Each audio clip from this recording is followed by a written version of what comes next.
Hey guys, today I want to talk a little bit about Twitter, how different ways we can use it to grow our business. Now Twitter can be a little intimidating if you don't quite know what you're doing, so hopefully these tips and tricks will just empower you to use it for really why it exists, and that is primarily to network. Now, producing content on Twitter can be good, but it's hard when you don't have a big following for your content to gain traction. So a lot of people they give up on Twitter after a short period of time because they're producing content that no one's really seeing, and it's sort of discouraging. So before we really start producing content on Twitter, there are some things we can do to make sure our time on Twitter is successful. So let's talk about that today. Now I'm going to show you with a brand new Twitter page. It's only got 60 followers, 159 tweets, and most of these are just linked tweets. I linked this up with the Facebook page, so get a little bit of automatic content production. Two birds in one stone, that idea.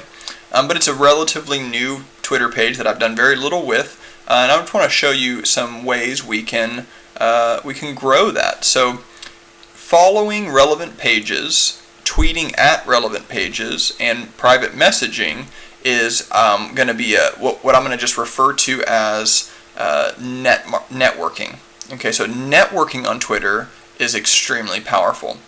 So what do I mean by that? Maybe I want to type in a business locally that I know, or maybe I just want to type in business, and I'm in Panama City Beach, so Panama City Beach, and see what comes up.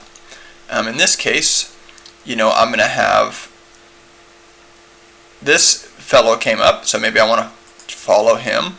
I'm going to just start following relevant pages, and I think I'm already following this news station, yes, but these guys, maybe I want to follow these guys. The idea here is maybe they own a business in Panama City Beach, maybe they're connected in some way.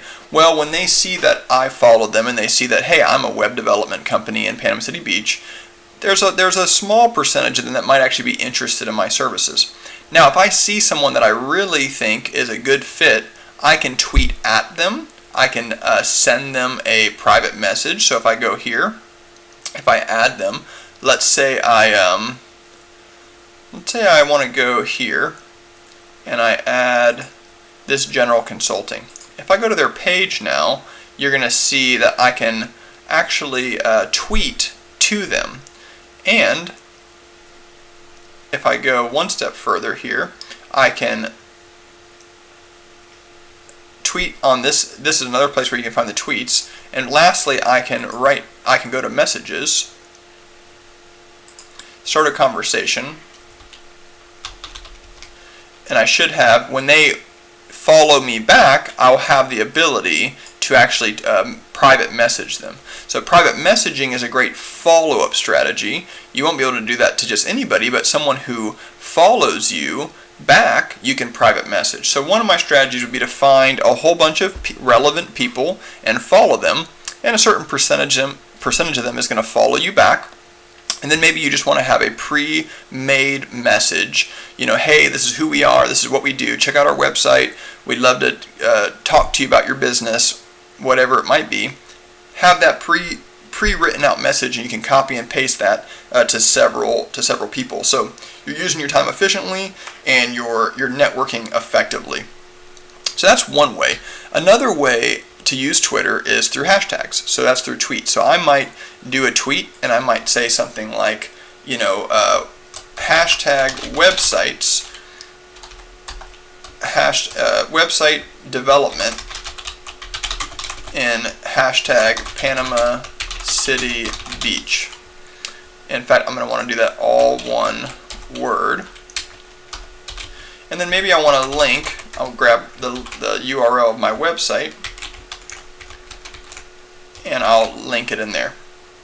Now I can also add pictures. The pictures are going to do a little better, of course. They're more visually appealing. But yeah, you can do different things. In fact, I'll go ahead and add a photo to this one. Go to my projects here. I'll grab one that I have already put aside for marketing purposes. In fact, I think I got one over here. Actually, let's try this one. So I'll go ahead and throw that right up in there, and I hit tweet. Now those hashtags, if anybody searches out website Panama City, I'm going to be showing up in their search feed. So that's the idea there. But those are the two main ways you can use Twitter. Hashtags, tagging your posts, creating content, of course, and then the big way is, the greatest way is going to be the network effect, which is finding relevant people, following them, tweeting at them, and of course when they follow you back, sending them private messages. Now if you did that, if you built your business through Twitter, maybe 2 hours a week, within a very short amount of time, you will have thousands of followers, and you'll have probably several new clients coming out of that. So it's definitely worth it. It's not a waste of time. You just got to stay consistent, and there is a method that you need to follow, and that is, actually don't just produce content and sit back and wait for it to work for you. Go out and find the people that are going to be good connections. So hopefully that helps. But that would be our Twitter strategy to get started. Of course, you can link when you go up to your settings. You can link, some very powerful ways to just produce content. For instance, is you can link accounts. If you go to facebook.com/Twitter, you can automatically link your Facebook page to your Twitter account. You can do all sorts. Basically, you want to just make it as simple as possible. You can, on YouTube as well, when you produce a new YouTube video, you can link Twitter there to where it automatically will always post that YouTube video. So I hope this helped you guys. If you have any questions, of course, please ask. And look forward to hearing from you. Thanks.